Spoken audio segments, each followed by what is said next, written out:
Hi friends, ನಾನು ನಿಮ್ಮ ಗಲೀಫುಡ್ ಶಂಕರ್. ಇವತ್ತಿನ ರೆಸಿಪಿ ಅಂಕಲ್ ಎಗ್ ರೈಸ್ ಯಾವ ಥರ ಮಾಡೋದು ಅಂತ ನಾನು ನಿಮಗೆ ಸಿಂಪಲಾಗಿ ತೋರಿಸ್ಕೊಡ್ತಿದ್ದೀನಿ. ಅಂಕಲ್ ಎಗ್ ರೈಸ್ ಮಾಡೋಕ್ಕೆ ನಾನು ಇಲ್ಲಿ ಒಂದು ಅರ್ಧ ಕೆಜಿಯಷ್ಟು ಅನ್ನ ಮಾಡ್ಕೊಂಡಿದ್ದೀನಿ. ಇಷ್ಟು ಸ್ವಲ್ಪ ಅರಿಶಿನ ತಗೊಂಡಿದ್ದೀನಿ, ಮತ್ತು ಒಂದೂವರೆ ಮೆಣಸಿನ್ಕಾಯಿ, ಒಂದು 4 ಹಸಿರು ಮೆಣಸಿನ್ಕಾಯಿ, ಮತ್ತು ಕೊತ್ತಂಬರಿ ಸೊಪ್ಪು, ಸ್ವಲ್ಪ ಪುದೀನ, ರುಚಿಗೆ ತಕ್ಕಷ್ಟು ಉಪ್ಪು, ಗರಂ ಮಸಾಲ ಒಂದು ಸ್ವಲ್ಪ, ಅಚ್ಚ ಖಾರ ಪುಡಿ ಒಂದು ಸ್ವಲ್ಪ.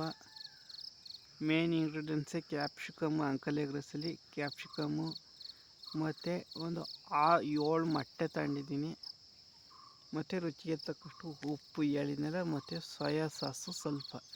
ಇಷ್ಟೇ ಬೇಕಾಗಿರೋದು. ಬನ್ನಿ ಅಂಕಲ್ ಎಗ್ ರೈಸ್ ಮಾಡೋಕ್ಕೆ. ನಾನಿಲ್ಲಿ ಸ್ವಲ್ಪ ಎಣ್ಣೆ ತಗೊಂಡಿದ್ದೀನಿ. ಎಣ್ಣೆ ತಗೊಂಡಾದ್ಮೇಲೆ ಶುಂಠಿ ಬೆಳ್ಳುಳ್ಳಿ ಪೇಸ್ಟ್ ಹಾಕಬೇಕಾಗುತ್ತೆ. ಶುಂಠಿ ಬೆಳ್ಳುಳ್ಳಿ ಪೇಸ್ಟ್ ಹಾಕೋಕ್ಕೆ ಕ್ಯಾಪ್ಸಿಕಮ್ ಹಾಕಬೇಕಾಗುತ್ತೆ. ಕ್ಯಾಪ್ಸಿಕಮ್ಮು ಸ್ವಲ್ಪ ಫ್ರೈ ಆಗಲಿ, ಅದಕ್ಕೆ ಸ್ವಲ್ಪ ಪುದೀನ ಹಾಕಬೇಕಾಗುತ್ತೆ. ಇಷ್ಟೊಂದು 2 ಈರುಳ್ಳಿ ಹಾಕಬೇಕಾಗುತ್ತೆ. ಅವರು ಕ್ಯಾಪ್ಸಿಕಮ್ಮು ಇನ್ನೊಂದು ಸ್ವಲ್ಪ ಹಾಕ್ತಾರೆ, ನಾನು ಸ್ವಲ್ಪ ಲೈಟಾಗಿ ಹಾಕಿದ್ದೀನಿ ಅಷ್ಟೇ. ಅರ್ಧ ಕೆ ಜಿ ರೈಸ್ಗೆ ಇಷ್ಟು ಹಾಕ್ತಾರೆ, ನಾನು ಇಷ್ಟು ಹಾಕಿದ್ದೀನಿ. ನೀವು ವಿಡಿಯೋದಲ್ಲಿ ನೋಡ್ಬೋದು, ಅಲ್ಲಿ ತಿಂದು ಟೇಸ್ಟು ಮಾಡ್ಬೋದು. ಅಂಕಲ್ ಎಗ್ ರೈಸ್ ಏನು ಮಾಡ್ತಾರೆ ಸೇಮ್ ಪ್ರೊಸೀಜರೇ ಹಾಕಿದ್ದೀನಿ.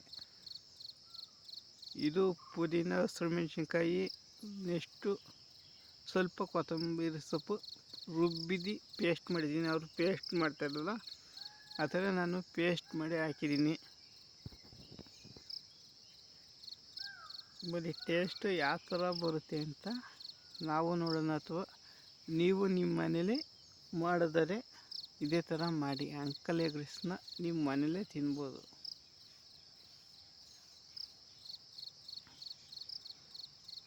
ನೆಕ್ಸ್ಟ್ ಇದು ಫ್ರೈ ಆಗಿದೆ ನೋಡಿ, 1 ನಿಮಿಷ ಫ್ರೈ ಆಯಿತು ಇವಾಗ ಆಲ್ಮೋಸ್ಟು.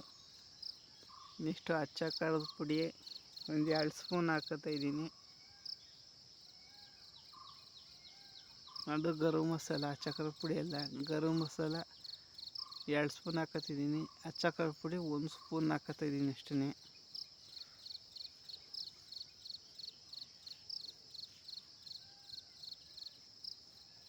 ನೆಕ್ಸ್ಟು ಧನಿಯಾ ಪುಡಿ 1/4 ಸ್ಪೂನ್ ಅಷ್ಟು ಹಾಕೋತಾಯಿದ್ದೀನಿ.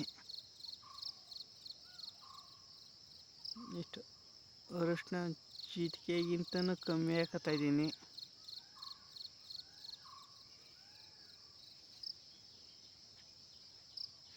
ಅವ್ರು ಏನು ಹಾಕ್ಕೊಂಡ್ರೆ ಅದನ್ನೇ ನಾನು ಅಷ್ಟು ಹಾಕ್ಕೊಂಡಿದ್ದೀನಿ ಅಷ್ಟೇ. ನಾನೇನು ಬೇರೆ ಏನು ಹಾಕ್ಕೊಂಡಿಲ್ಲ.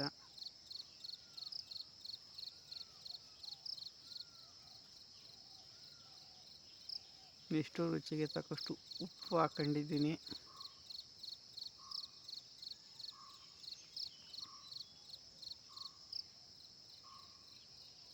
ನೋಡಿ, ಸಿಂಪಲ್ಲಾಗಿ ಅಂಕಲ್ ಎಗ್ ರೈಸ್ ಮಾಡೋದು. ಮತ್ತು ಯಾರ್ಯಾರು ನನ್ನ ಚಾನಲ್ ಸಬ್ಸ್ಕ್ರೈಬ್ ಆಗಿಲ್ಲ ಅಂದರೆ ಈ ಕೂಡಲೇ ನನ್ನ ಚಾನಲ್ಗೆ ಪ್ಲೀಸ್ ಸಬ್ಸ್ಕ್ರೈಬ್ ಆಗಿ ಸಪೋರ್ಟ್ ಮಾಡಿ. ಇದಕ್ಕಿಂತ ಇನ್ನೂ ಡಿಫ್ರೆಂಟಾಗಿರೋ ವೀಡಿಯೋನ ನಾನು ನಿಮ್ಮ ಮುಂದೆ ತರ್ತಾ ಇರ್ತೀನಿ. ನೆಕ್ಸ್ಟ್ ಮೊಟ್ಟೆ ಹೊಡ್ಕೊಳ್ಳೋಣ. ನಾನು ಇಲ್ಲಿ ಒಂದು 7 ಮೊಟ್ಟೆ ತಂದಿದ್ದೆ, 7 ಮೊಟ್ಟೆನೂ ಹೊಡಿತಾಯಿದ್ದೀನಿ.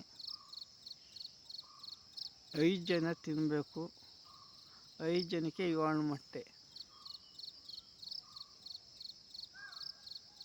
ಅವರು ಹೆಂಗೆ 1 ಮೊಟ್ಟೆ 2 ಮೊಟ್ಟೆ ಎಕ್ಸ್ಟ್ರಾ ಹೊಡಿತಾರೆ, ನಾನು ಅದೇ ಪ್ರದೇಶದಲ್ಲಿ ಒಂದು 2 ಮೊಟ್ಟೆ ಎಕ್ಸ್ಟ್ರಾ ಹೊಡ್ಕೊಂಡಿದ್ದೀನಿ. ನೆಕ್ಸ್ಟ್ ಇದನ್ನು ಮಿಕ್ಸ್ ಮಾಡಬೇಕು. ಪೂರ್ತಿ ಬೇಯಿಸೋಂಗಿಲ್ಲ, ಒಂದು 65% ಬಾಯ್ಲಾದರೂ ಸಾಕು. ಹೆಂಗೆ ಅಂತ ನಾನು ನಿಮಗೆ ತೋರಿಸ್ತೀನಿ. ಬೇರೆ ಕಡೆ ಎಲ್ಲ ಫುಲ್ ಬಾಯ್ಲ್ ಮಾಡ್ತಾರೆ ಮೊಟ್ಟೆನ.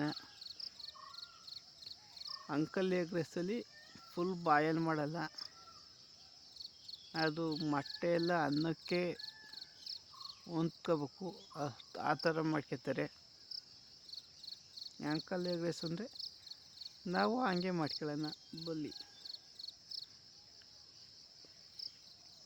ನೋಡಿ, ಇಷ್ಟು ಬಾಯಲಾದರೂ ಸಾಕು. ನಿಮಗೆ 65% ಬಾಯ್ಲ್ ಆಗೈತೆ. ನೆಕ್ಸ್ಟ್ ನೋಡಿ ಅನ್ನ ಹಾಕತಾಯಿದ್ದೀನಿ.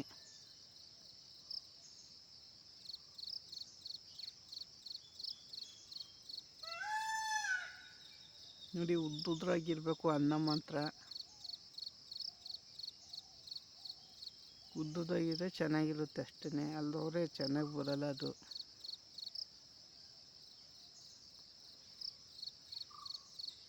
ನೆಕ್ಸ್ಟ್ ಇದನ್ನು ನೀಟಾಗಿ ಒಂದ್ಸತಿ ಮಿಕ್ಸ್ ಮಾಡ್ಕೊಳ್ಳೋಣ.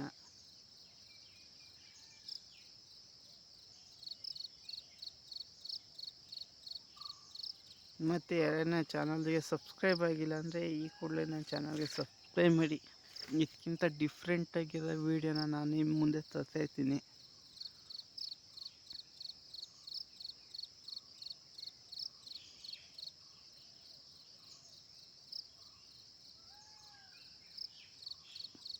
ನೋಡಿದ್ರಲ್ಲ, ಲಾಸ್ಟ್ ಫೈನಲ್ ಇನ್ನೊಂದು ಹಾಕೋಬೇಕು, ಅದು ಹಾಕೊಳ್ಳೋಣ.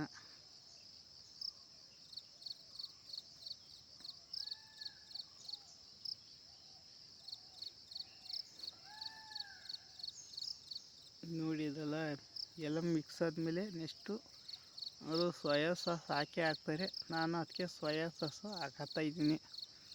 ಚೈನೀಸ್ ಫುಡ್ಡಿಗೆ ಸೋಯಾ ಸಾಸ್ ಬೀಳಲೇಬೇಕಾಗುತ್ತೆ.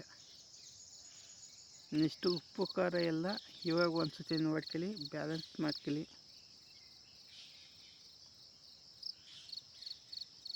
ನೆಕ್ಸ್ಟು ಸ್ವಲ್ಪ ಹೈ ಫ್ಲೇಮಲ್ಲಿ ಮಿಕ್ಸ್ ಮಾಡ್ಕೊಂಡ್ರೆ ನಿಮಗೆ ಅದ್ಭುತವಾದ ಅಂಕಲ್ ಎಗ್ ರೈಸು ರೆಡಿ ಆಗುತ್ತೆ.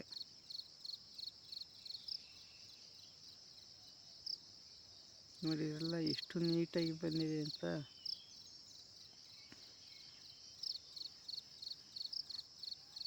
ಇಷ್ಟೇ ಸಿಂಪಲ್ ರೆಸಿಪಿ. ಲಾಸ್ಟ್ ಫೈನಲ್ ತೋರಿಸ್ತೀನಿ ಬಲ್ಲಿ. ನಿಮಗೆ ಫೈನಲ್ ಬಂದು ಈ ಥರ ಬರುತ್ತೆ ನೋಡಿ. ನಿಮಗೆ ಅದ್ಭುತವಾದ ಅಂಕಲ್ ಎಗ್ ರೈಸು ರೆಡಿ ಆಗುತ್ತೆ. ಸಿಗೋಣ ನೆಕ್ಸ್ಟ್ ವೀಡಿಯೋದಲ್ಲಿ. ಅದಕ್ಕಿಂತ ಮುಂಚೆ ನಾನು ಚಾನಲ್ಗೆ ಸಬ್ಸ್ಕ್ರೈಬ್ ಆಗಿ ಇದಕ್ಕಿಂತ ಡಿಫ್ರೆಂಟಾಗಿರೋ ವೀಡಿಯೋನ ನಾನು ನಿಮ್ಮ ಮುಂದೆ ತರ್ತಾಯಿದ್ದೀನಿ. Take care, bye bye, see you. ನನ್ನ ಚಾನಲ್ಗೆ ಪ್ಲೀಸ್ ಸಬ್ಸ್ಕ್ರೈಬ್ ಮಾಡಿ, ಸಪೋರ್ಟ್ ಮಾಡಿ ಅಷ್ಟೇ.